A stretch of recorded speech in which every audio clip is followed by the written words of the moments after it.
What force in history was so unbelievably powerful, so religiously and economically compelling, that it drove entire communities, and we are talking farmers, mothers, children, people with absolutely zero military training, to abandon their entire lives, walk thousands of miles for 3 years, and march directly into the mouth of organized war? I mean, This phenomenon started in 1095, and it is what we are diving into today. it's the core question of the entire era, really. To understand the Crusades, we can't just look at religious devotion. No. We have to dissect the extraordinary interlocking factors.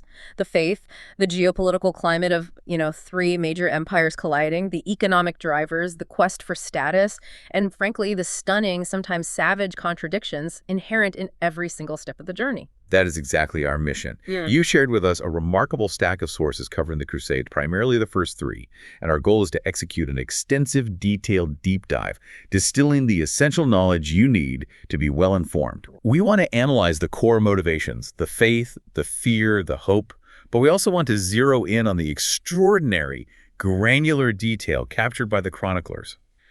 From the highest strategic calculations down to the miserable minutiae of a soldier's life. And to appreciate the scale of this upheaval, we first have to recognize that the late 11th century Mediterranean was not what we might imagine today. Not at all. Our sources describe it, I think, accurately as a patchwork of states and empires, constantly overlapping in competition and collaboration. So we had 3 dominant civilizations standing at this crucial crossroads. First, there was Byzantium.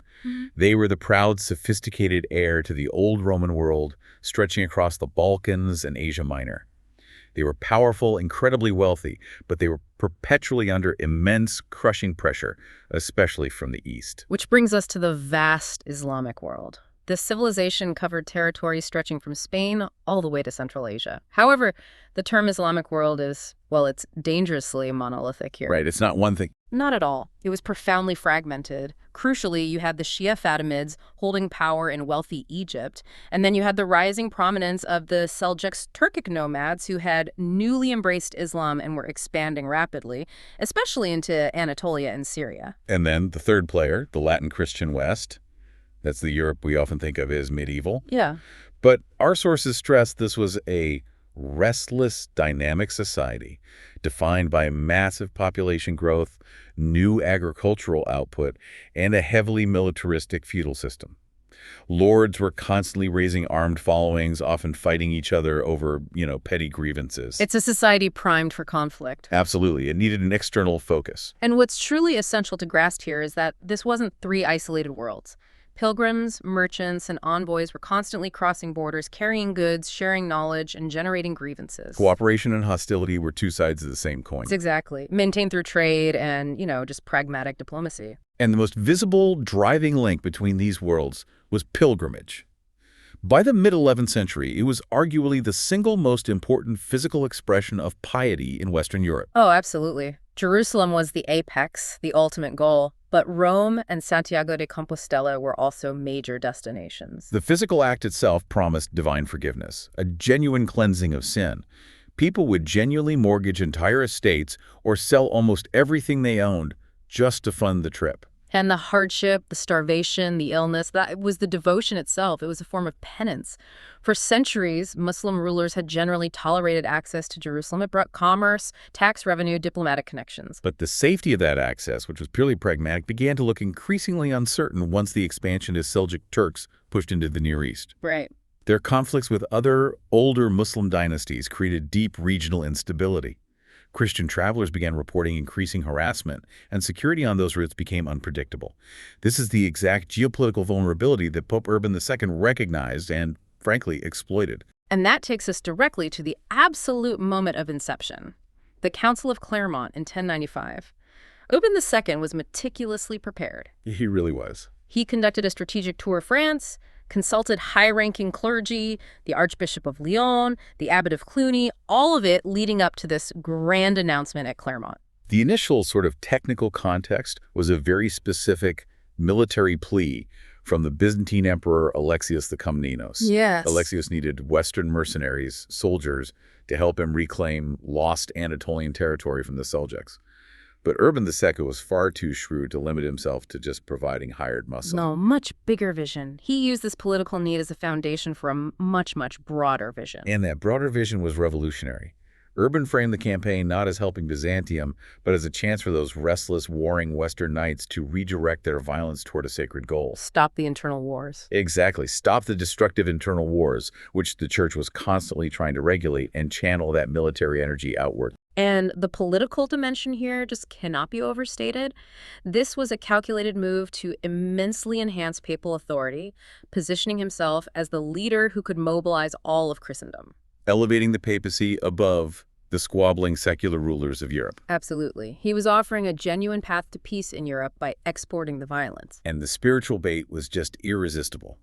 The promise offered was the plenary indulgence, immediate remission of sins for all who died on the way or in battle against the pagans. And our sources emphasize that the rallying cry, Deus Vult, God wills it, didn't just travel, it detonated across Western society. Detonated is the right word. It convinced lords and the marginalized alike that marching east was the literal path to guaranteed salvation. It just erased all doubt. Urban's plan was, militarily, very organized. He intended this to be an army mobilized under major, experienced rulers like Ramon IV of Toulouse, set to depart in the summer of 1096. But the message... It got away from him. It got away from him completely. Amplified by popular preachers, it resonated far faster and far more recklessly than he could have possibly intended. Indeed. And before the organized armies even finished their preparations, you had this chaotic eruption known as the People's Crusade in the spring of 1096. This wasn't an army. It was an uncontrolled, messy outpouring of fervor. Tens of thousands of peasants, minor knights, and self-proclaimed holy men. And the details of their leadership just speak to the level of pure, raw zeal involved. We read about Peter the Hermit, a truly ragged, charismatic figure who mesmerized crowds with his fiery, unpolished preaching. And then you have that astounding, almost unbelievable detail of a strange band following a goose they regarded as divinely inspired. It's incredible. It sounds like something out of a fairy tale, but it reflects the absolute abandonment of reason. They possessed the ultimate promised salvation, but none of the wealth, skill, or logistics. They traveled with entire families, carts, livestock, embodying this naive belief that Jerusalem was just beyond the next ridge of hills. They just grossly misjudged the immense, life-threatening distance. Completely. They operated entirely on scavenging and charity, sustained by the conviction that heavenly reward negated any earthly suffering. And here is where we see the immediate, horrifying contradiction between piety and violence. The sources clearly and unequivocally document that along the Rhine Valley, these bands initiated the first fixed Jewish pogroms recorded in Europe. Yes, driven by an open, lethal interpretation of the Pope's general words against all infidels. That immediate escalation, going from holy pilgrimage to organized mass violence against their own neighbors, it's chilling. It raises the essential question. Was the violence a perversion of Urban's message, or did the Deus Vult slogan inherently authorize violence against anyone perceived as an enemy of Christ, regardless of distance or geography? The sources seem to suggest the latter. They killed and robbed to fund their holy march, equating the local Jews with the distant enemies. Absolutely. Once they finally reached Byzantine territory, the chaos only intensified. Right. The sources note that the Crusaders were shocked by Constantinople, viewing it as a great city drowning in luxury, and the Byzantines were equally horrified by this mob descending upon them. Looting, anarchy. Emperor Alexios was desperate. He quickly provided passage across the Bosphorus into Asia Minor just to get them out of his capital. And that desperation led them directly to their end. In Asia Minor, both the first wave under Walter Sans-Avoir and the main body under Peter the Hermit were just cut down by the Seljuk Turks near Nicaea. So militarily, the People's Crusade accomplished absolutely nothing. Zero. But it did demonstrate the raw, unstoppable, and reckless popular appetite for holy war. And the chroniclers give us that utterly horrific detail of the scale of the massacre. The slaughter was so immense that the Byzantines later had to collect and pile the corpses into a 30-meter high pyramid. A monument to reckless fervor. Exactly. And that image alone speaks volumes about the sheer scale of mobilization. As the People's Crusade dissolved into that mountain of bone, the organized forces finally began to move. The Prince's Crusade. Right. This would ultimately define the first successful military enterprise.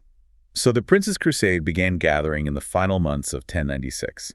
These were experienced nobles, men with immense resources, clear military ambitions and reputations forged in continental war. But they moved in rival contingents, each one determined to secure glory for themselves. The cast of characters here is just essential to understanding the politics of the whole campaign. Absolutely. First, there was Bohemond of Toronto. He was Norman, an exceptional tactician, described as physically perfect, hugely tall, and powerfully built, but with a hard, savage quality to his aspect. And openly ambitious. He was seeking a kingdom in the east, which immediately made Alexios extremely suspicious. Very suspicious. Then you had Godfrey of Bouillon, Duke of Lower Lorraine. He was pious, stoic, quietly formidable. He'd sold almost all his lands to fund the journey, focused purely on spiritual salvation. And it's a key detail that Godfrey had previously feuded bitterly with the papacy. I mean, he even participated in the siege that drove out Pope Gregory VII in 1084. Which just underscores the irresistible power of Urban's call for absolution. Completely. And then the elder statesman, Raymond IV, Count of Toulouse, immensely wealthy, the oldest leader, he styled himself the true standard-bearer of the faith. And he clashed heavily with Bohemond. He believed the entire enterprise should be dedicated solely to Alexios' goals and the liberation of Jerusalem, not self-aggrandizement. You also have other major players. Hugh Vermandois, brother of the King of France, Robert Curthose, Duke of Normandy, brave but perpetually short of funds. And crucially, Bishop Adhemar of Lequy, the papal legate. Yes. Adhemar was the necessary spiritual guide and mediator, revered by all, often the only person holding the squabbling leaders together during times of crisis. So before they could even fight the Turks, they had to navigate the Byzantine court. Alexios I, still stung and mistrustful after the People's Crusade. He required a comprehensive vassalic oath from the leaders. And this oath was the sticking point. The Crusaders had to swear they would restore any former Byzantine territory captured from the Turks back to the emperor. Most swore it, though reluctantly. They knew Alexios needed them, but they fundamentally mistrusted his avarice, and he mistrusted theirs. Raymond of Toulouse was the moral holdout. He refused a full oath, arguing that Alexios needed to take the cross himself, but he did swear to respect Alexios' territorial claims. But the real insight into the future conflict came from Tancred, Bohemond's fiercely independent nephew. He refused entirely. Refused the oath entirely, stating plainly that any captured cities were military spoils, earned by blood, not gifts for Byzantium. This refusal just foreshadowed the entire conflict over the control of Antioch. So after these political maneuverings in Constantinople, they were finally funneled into Asia Minor and faced a real enemy. And the march across Anatolia immediately became a logistics nightmare that rivaled the People's Crusade in terms of suffering, even for these organized armies. The heat was brutal, unrelenting.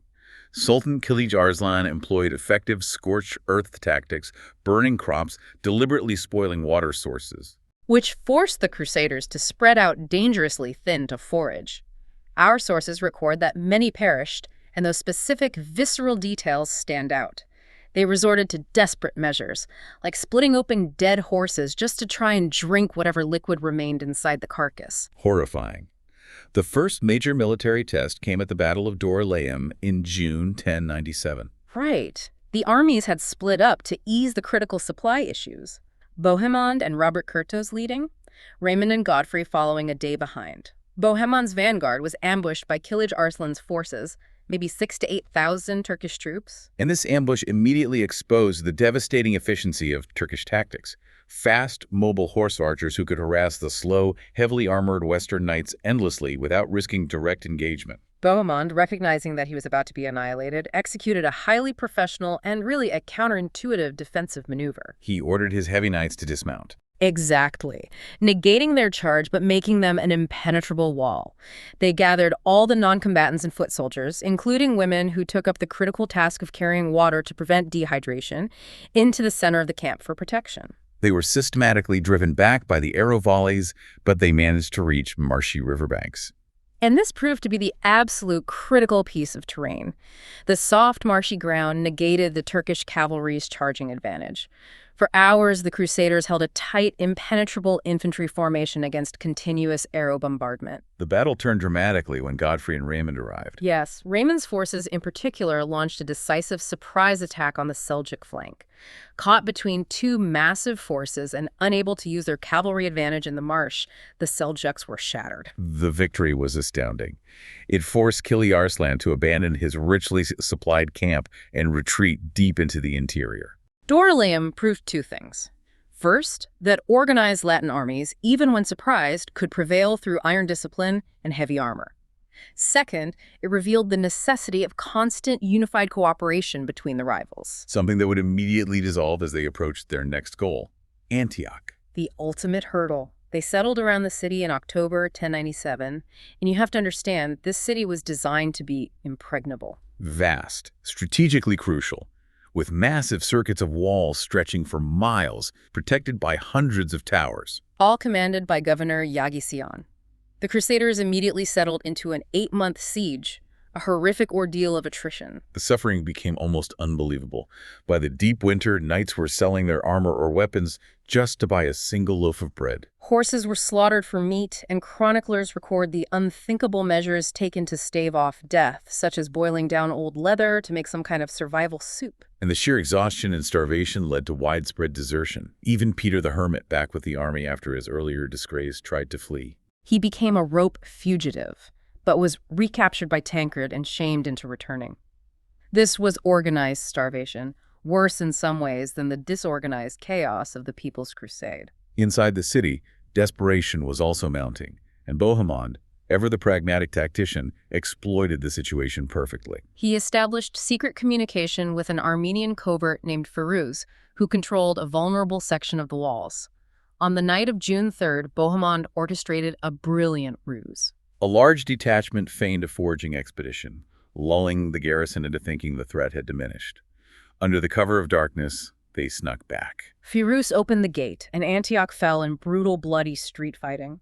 Governor Yagisian fled, but was discovered and summarily executed by local Armenians, his head presented to Bohemond as a trophy. But their celebration lasted only days. Only days. Herboga, the powerful Atabeg of Mosul, arrived with a massive relief army, something like 40,000 strong, and immediately flipped the scenario. He besieged the Crusaders inside Antioch. Exactly.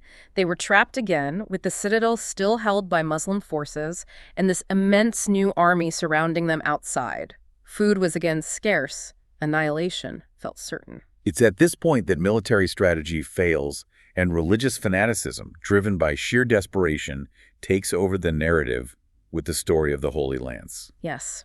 A southern French priest, Peter Bartholomew, claimed a vision from St. Andrew that the Holy Lance, the spear that supposedly pierced Christ's side, the ultimate relic of the crucifixion, was buried beneath St. Peter's Cathedral in Antioch. The subsequent discovery of the spearhead, whether it was genuine or a calculated burial, was the ultimate galvanizing force. The soldiers, already weak from hunger, suddenly experienced this intense spiritual euphoria.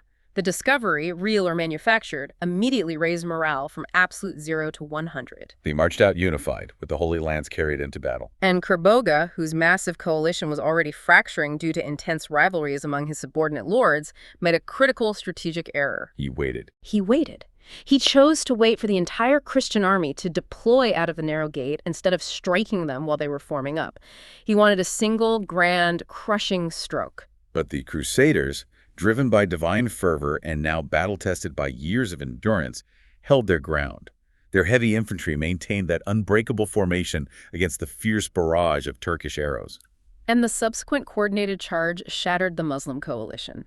It was an astounding victory of sheer will and desperation over numerically superior forces. However, the lingering doubt over the miracle itself is important to note. Peter Bartholomew, the priest who found the lance, faced immediate skepticism from some leaders, particularly Bohemond. Right. He later underwent a trial by fire to prove the sincerity of his vision and died from severe burns. So the miracle that saved the army was almost immediately shrouded in controversy and doubt among the leadership. That's fascinating. The sheer utility of the fervor outweighed any immediate need for proof of the source. Precisely. They used the lance to win, and then they dealt with the inconvenient priests later. After the grueling trials at Antioch, the Crusaders rested, but their vow was paramount. By early 1099, they resumed their march south, battered, short on food, water, and men, but driven by 3 years of sacrifice and that overwhelming religious objective. The final march to Jerusalem was a matter of sheer will. It really demonstrates the scale of the commitment we were talking about at the start. They finally reached the city in June 1099. Jerusalem was well fortified, held by the Fatimids, and not easily taken. Logistically, they had a breakthrough. They had to wait for Genoese and Venetian ships to arrive at Jaffa with tools and craftsmen, which allowed them to finally construct the necessary siege towers using timber they laboriously harvested from Samaria. The siege lasted 5 weeks. When the city finally fell on July 15th, 1099, the result was a catastrophe of unimaginable scale. Our sources describe a staggering human cost. Accounts mention blood reaching the knees of horses, a detail that has haunted the memory of the First Crusade ever since. The capture shocked the Islamic world to its core. Godfrey of Bouillon was elected ruler. In a famous display of piety, he refused the title of king, stating he would not wear a golden crown in the city where Christ wore a crown of thorns. He accepted the title Defender of the Holy Sepulchre instead. Exactly. The immediate aftermath saw the seizure of sacred landmarks. The Dome of the Rock and the Al-Aqsa Mosque were converted for Christian use. Critically, they secured their victory quickly. The Fatimid army, marching up from Egypt to relieve Jerusalem, was decisively defeated shortly after at Ascalon in August 1099 by Godfrey and Raymond. This victory secured the borders of the nascent kingdom. And it allowed most of the victorious crusaders, their vow now fulfilled, to return home to Europe. So we move from conquest to the construction of a fragile new society. The Crusaders began building new political entities, the four principal dominions, collectively known as Outremer, or the land beyond the sea. These were the Kingdom of Jerusalem, the County of Edessa, the Principality of Antioch, and eventually the County of Tripoli. And it's crucial to remember this was not a unified empire. It was four distinct, often feuding principalities attempting to import European feudal structures into a fundamentally different environment. They had to adapt immediately to survive. And the depth of that adaptation is truly where the deep dive insights lie. Their legal code, the Assizes of Jerusalem, is a perfect example. It is. It combined Frankish feudal principles with local adaptations, setting up separate courts not just for Latin nobles, but also for Eastern Christians and Muslims. This wasn't tolerance in the modern sense, was it? No, this was pragmatic governance. They understood they couldn't simply impose European law wholesale on a massive non-Frankish populace. They had to maintain legal authority while adapting to pre-existing land ownership systems like the Iqta. So the Frankish rulers learned quickly that survival depended on integration, not just imposition. Their survival was also predicated on diplomacy as much as fortifications. Warfare was continuous, but they couldn't sustain it without frequent, necessary truces negotiated with various Muslim rulers. They forged essential alliances with regional Christian groups like the Armenians, who provided local knowledge and military support. And their economy reflected this cultural fusion. We see gold coins minted in Jerusalem stamped with Arabic inscriptions, a clear recognition that commerce relied heavily on the existing Islamic trade networks and language. And physically, of course, they built those iconic, massive stone fortresses like Crec de Chevalier. Structures so advanced, they redefined military architecture for centuries. Beyond the state, a completely new institutional concept arose to protect this fragile presence: the military orders. This is one of the most transformative legacies of the Crusades, men who took traditional monastic vows of poverty and chastity, but bore arms in defense of Christendom. The Templars, founded around 1119, began simply to safeguard pilgrims, but they quickly gained extraordinary power and wealth. And this is a key insight that's often overlooked. They became the first major international banking system in Europe. That is the ultimate nugget of knowledge. They weren't just warriors. Not at all. They allowed pilgrims or even monarchs traveling to the Holy Land to deposit large sums of money in London or Paris, receive a letter of credit, and withdraw that money safely in Acre or Jerusalem. This service allowed them to rival the wealth and influence of monarchs because they managed massive capital transfers. Exactly. And their loyalty lay directly with the Pope, bypassing the local feudal lords, ensuring Rome maintained immense influence. The Hospitallers, meanwhile, were equally formidable, known both as fierce warriors and vital caretakers, healing Christians, Jews, and Muslims alike. But while the Latins were establishing their fragile foothold, the Islamic world was systematically changing. Their initial fragmentation, the very thing that allowed the First Crusade to succeed, was rapidly ending. Powerful, unifying figures were emerging. And the first massive alarm bell for Outremer was the fall of the County of Edessa in 1144. It fell to Zengi, the Atabeg of Mosul and Aleppo. Zengi was a ruthless military commander. He began framing the struggle not just as a political rivalry, but explicitly in terms of jihad, casting himself as Islam's champion. But Zengi's leadership relied heavily on intimidation and ruthless power displays. We read about his treacherous dealings, like violating a surrender pledge at Baalbek, executing the garrison even after they surrendered, just to horrify the populace into submission. His sudden assassination in 1146, however, created a power vacuum. That vacuum was filled by his son, Nur al-Din, who proved to be much more strategic, devout, and patient than his father. Nur al-Din inherited Aleppo and gradually united much of Syria. He combined military skill with a genuine reputation for personal piety, systematically founding madrasas to reinforce Sunni orthodoxy and delegitimize the Fatimids. And his welfare efforts were striking and culturally advanced.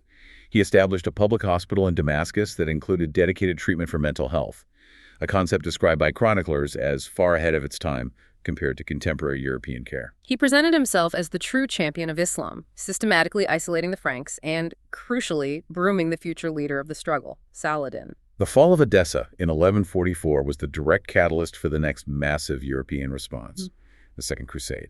Right.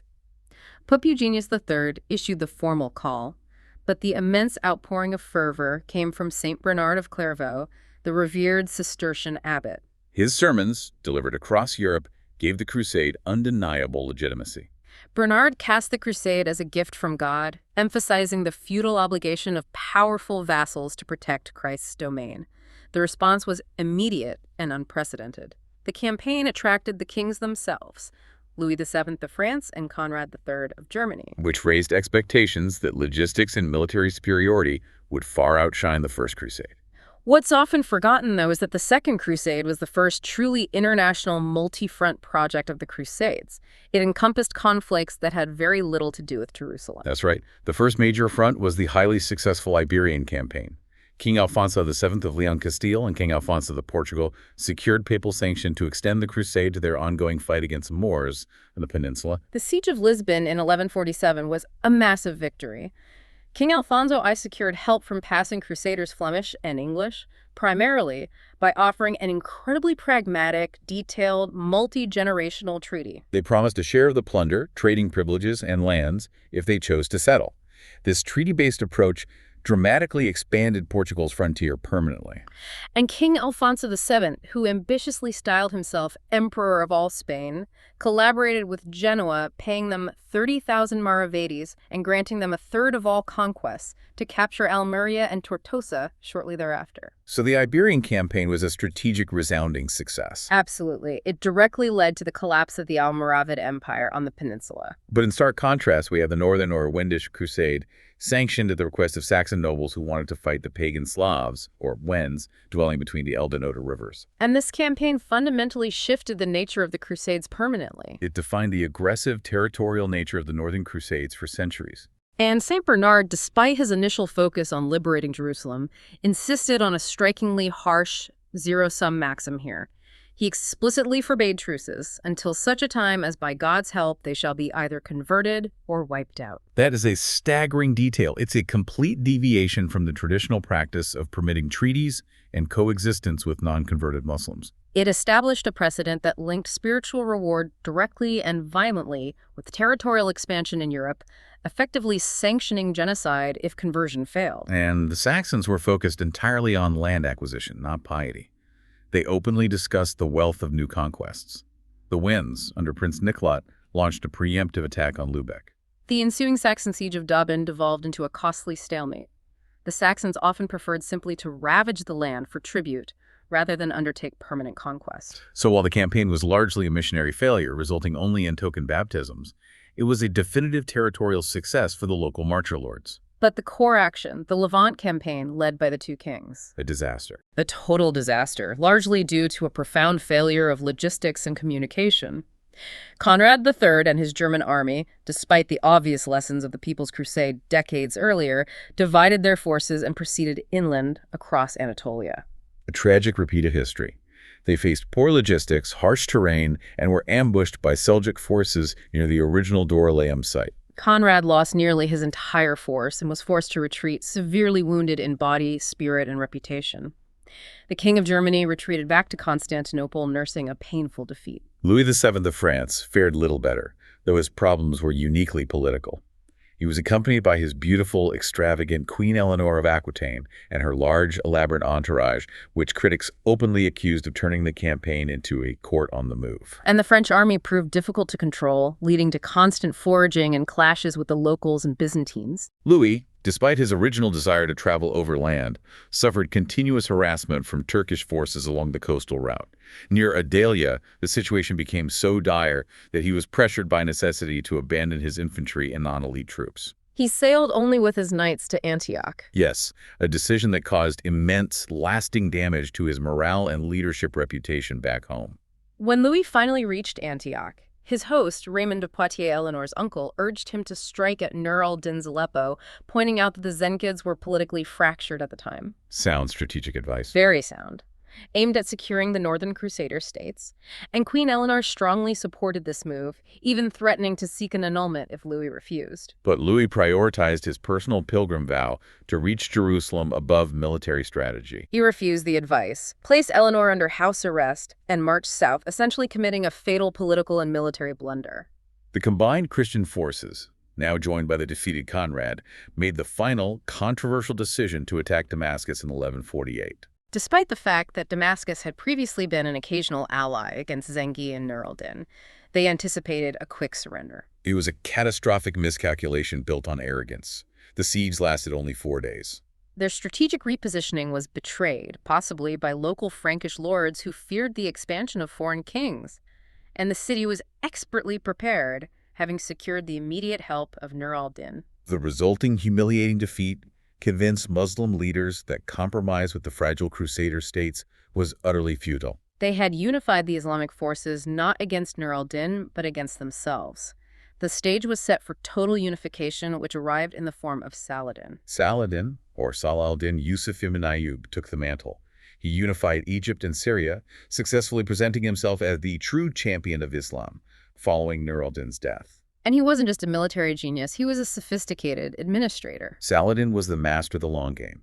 He systematically built his legitimacy, founding madrasas to reinforce Sunni orthodoxy in hospitals, demonstrating responsible, pious governance. His rise culminated in the Battle of Hattin in 1187, where his forces completely destroyed the main Crusader army. This victory led swiftly to the surrender of Jerusalem months later. Saladin's conduct during the takeover was a stark, calculated contrast to the 1099 carnage. He offered measured terms, allowing civilians to ransom their freedom or be expelled, and guaranteed that Greek Orthodox churches could remain open. That shift is profound. It shows the Islamic world adapting to the rules of European warfare, while simultaneously asserting a moral superiority over the carnage of the First Crusade. But Saladin was also ruthless when necessary. He immediately executed all captured Templars and Hospitallers, judging them too dangerous to release or exchange. A harsh, calculated decision aimed at eliminating the most disciplined threats to his newly unified empire. The fall of Jerusalem shocked Europe, spawning the massive response known as the Third Crusade, which attracted the three most powerful monarchs of the era: Richard III, the Lionheart of England, Philip II of France, and Frederick Barbarossa of the Holy Roman Empire. Frederick Barbarossa, remembering the chaos and logistical failures of the Second Crusade under his nephew Conrad, meticulously organized his massive German army. He successfully avoided the logistical failures of the past, but tragedy struck in 1190 when he drowned in a river in Silesia. His sudden death profoundly demoralized his huge force, and much of the German army just dissolved before reaching the Holy Land. The main focus then shifted to the Siege of Acre, which had begun under Guy of Lusignan even before the kings arrived. It lasted 2 grueling years and became infamous because the Christian besiegers were simultaneously besieged themselves by Saladin's field army, a tactical paradox. The arrival of Philip and Richard in 1191 bolstered morale significantly. Richard used his naval superiority to blockade the harbor, cutting off Saladin's supply line to the city. Acre finally surrendered. But the political fallout began immediately. Philip II departed almost at once, breaking his Crusader vow and heading back to France to actively pose a political threat to Richard's continental lands. Now, Richard was alone, and his first action after the surrender created a lasting, chilling detail that defined his reputation. Saladin failed to meet the ransom deadlines or return the true cross. So Richard marched the 2,700 to 3,000 strong Muslim garrison outside the walls and executed them en masse in full view of Saladin's camp. This was not gratuitous violence. It was a cold, brutal, calculated move. Richard was calling Saladin's bluff regarding the ransom and demonstrating his ruthless determination. And the sources indicate this was disastrous for Saladin because many of his emirs were enraged. He failed to ransom the defenders, creating lasting loyalty problems that plagued the Sultan throughout the rest of the campaign. Richard's brilliance then shines through in his subsequent campaigns. At the Battle of Arsuf in September 1191, Richard marched south along the coast, his fleet protecting his flank and supplying him perfectly. A true logistical masterstroke. It was. Saladin's horse archers continuously harassed the impeccable Christian formation for hours. And Richard demonstrated almost inhuman strategic patience. He maintained rigid discipline, refusing to let his heavily armored knights break formation to chase the archers, even when the Hospitallers in the rear were hard-pressed and begging to charge. He waited until Saladin had fully committed his forces, and the formation was perfect, before unleashing 3 coordinated cavalry charges, shattering Saladin's army and inflicting horrible casualties. Saladin retreated inconsolable. Richard continued to impress with the Jaffa defense in 1192. Saladin had captured the city but failed to take the citadel. Richard arrived by ship and executed a dramatic amphibious landing, driving Saladin's forces from the shore.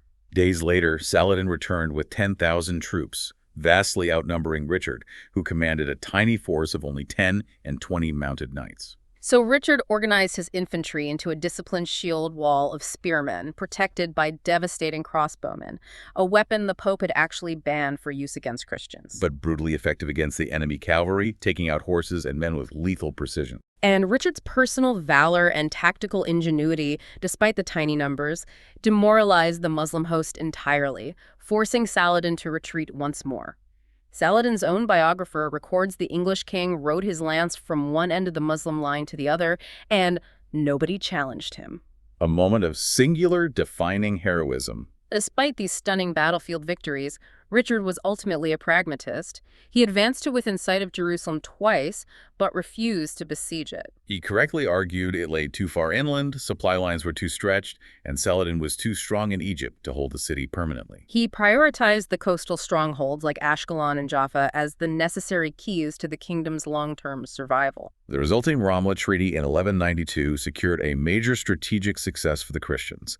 It allowed Christian control of the crucial coastal strip from Acre to Jaffa and, most importantly, guaranteed access for pilgrims. Saladin was very unhappy, but forced to accept Richard's conquests. And critically, the Third Crusade also secured the capture of Cyprus, an immense strategic supply base that would prove vital for centuries. However, while the great kings focused on the Levant, the overall momentum of the Crusades was simultaneously being diverted and redefined elsewhere. Often with destructive consequences for Christian unity and purpose. The Fourth Crusade, between 1202 and 1204, is the ultimate example of diversion and lost purpose. Its original, strategically sound target was Egypt. Right, to cut off Saladin's unified power base. The whole thing was arranged by treaty with Venice for transport. But the Crusaders couldn't pay the agreed sum of 85,000 marks of silver. So the shrewd Doge Enrico Danilo offered a disastrous deal. Help Venice capture the Christian port of Zara, which was a papal vassal. Pope Innocent III explicitly forbade it under threat of excommunication. The desperate army complied in 1202. This marked the first time a holy war was launched against fellow Christians under papal ban. And the moral descent didn't stop there. The crusade was diverted again by Alexios IV, an exiled Byzantine prince who promised vast sums of money and church reunification if the Crusaders would restore him to the throne in Constantinople. When Alexios V couldn't deliver on his promises of immense wealth, the Crusaders, perpetually short on funds and facing rising hostility from the city's populace, resorted to force. In 1204, they stormed and brutally sacked Constantinople over 3 days, looting churches, systematically smashing icons, and establishing the Latin Empire. The legacy of the sack was catastrophic. It fatally weakened Byzantium, leaving it vulnerable to future Turkish expansion.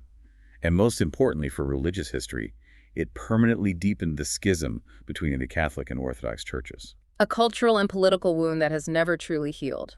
Even Innocent III, initially outraged, eventually accepted the outcome, seeing the political advantage of a papal foothold over Constantinople. Another remarkable event illustrating the power of enthusiasm divorced from strategy was the Children's Crusade in 1212. While later chroniclers romanticized it, the reality was a deeply tragic movement involving a mixture of youth, peasants, and destitute adults. It was not church-sanctioned, but driven by the popular belief that the sins of the knights, their greed and political fighting, had doomed the military efforts. And therefore, only the purity of innocence could succeed where armored force had failed. Figures like Stephen of Clay's in France and Nicholas of Cologne in Germany inspired massive meandering processions. They relied entirely on symbolism and expected divine intervention, such as the sea parting at Marseille. When the sea did not part, many returned home disillusioned. But tragically, others were sold into slavery in North Africa by unscrupulous merchants who had promised them safe passage. The movement starkly highlighted the profound danger of allowing mass religious enthusiasm to operate divorced from practical leadership and planning. It reinforces the idea that strategy, logistics, and discipline, not just faith, were necessary for survival. Ultimately, the end of Outremer arrived not at the hands of Saladin's dynasty, but due to a powerful new political force in Egypt, the Mamluks. The Mamluks were a military elite of formerly enslaved soldiers, typically of Turk or Circassian origin, who seized power in Cairo in 1250. They were unique because they were a self-perpetuating military oligarchy, a system designed to select and train the absolute best fighters, untainted by civil politics. They developed into the most disciplined fighting force of the medieval world, combining tight military control with religious authority, positioning themselves as the ultimate defenders of Islam. Their most famous early leader, Sultan Baybars, gained enormous prestige by achieving the impossible, defeating the Mongol hordes at the pivotal Battle of An-Shalut. Baybars and his successors pursued a relentless, systematic strategy against the Latin states. They understood that merely capturing territory wasn't enough. They had to prevent any chance of future recovery. They systematically destroyed fortifications, ensuring that any gains were permanent and that the Crusaders could not simply use their naval power to restart the process. The final collapse accelerated when Sultan Qalawun captured Tripoli in 1289. The final siege was at Acre in 1291, the symbolic and logistical heart of Outremer. After a fierce and bloody siege, Acre fell, marking the complete and final collapse of Latin power in the Holy Land. And the Mamluks ensured the victory was absolute by systematically destroying every major fortress in the coastal strip. When you review all this source material, stretching over 2 centuries, what stands out is the sheer scale of mobilization and the profound, relentless contradictions of the Crusades. Absolutely. The movement was defined by profound, spiritual piety driving ordinary people to forsake everything for salvation set against unimaginable extreme violence and calculated fanaticism. Which we saw from the pogroms in the Rhine Valley to the carnage at Jerusalem in 1099 and Richard's execution of the garrison at Acre. And we saw the contradiction between meticulous royal planning, especially under Richard the Lionheart and Frederick Barbarossa, followed immediately by reckless peasant fervor that led to the People's Crusade. And while they were dogmatic in their faith, the Crusader states demonstrated unparalleled strategic adaptation to survive. Using Arabic coinage, establishing sophisticated legal codes like the Assizes of Jerusalem, and constantly negotiating pragmatic truces. The rise of the Templars as an international banking powerhouse, the cultural adaptations of Nur al-Din's social welfare systems, and the disciplined emergence of the Mamluk system all highlight how these interactions profoundly changed warfare, finance, and governance across all 3 civilizations. One cynical French historian, reflecting on the material gains, once famously observed that the only thing Europe really gained from the Crusades was familiarity with the apricot. Yeah. But the sources show an indelible shift in Western civilization. The establishment of the powerful military orders, the solidification of papal authority, and the restructuring of European trade via the Italian maritime republics. The Crusades were not a single event, but a series of conflicts defined by a constant battle between faith and logistics. So, as you finish this deep dive, consider this provocative thought. Based on all the painstaking efforts we've covered, from Richard the Lionheart's impeccable logistics to Frederick Barbarossa's planning and the sheer initial spiritual motivation, what was the singular, most critical yet overlooked logistical or cultural detail that ultimately ensured the Crusader states were destined to remain fragile outposts rather than permanent empires? Was it the perpetual friction and profound mistrust with Byzantium that undermined crucial manpower and alliances? Was it the inherent difficulty of ruling a vast non-Frankish populace without ever achieving sufficient cultural or religious integration? Or was it simply the inevitable unifying power of strategic Islamic rivals like Saladin and the Mamluks, who understood how to play the long game of conquest and permanent fortress destruction? We'll leave you to ponder those questions. Thank you for joining us for this deep dive.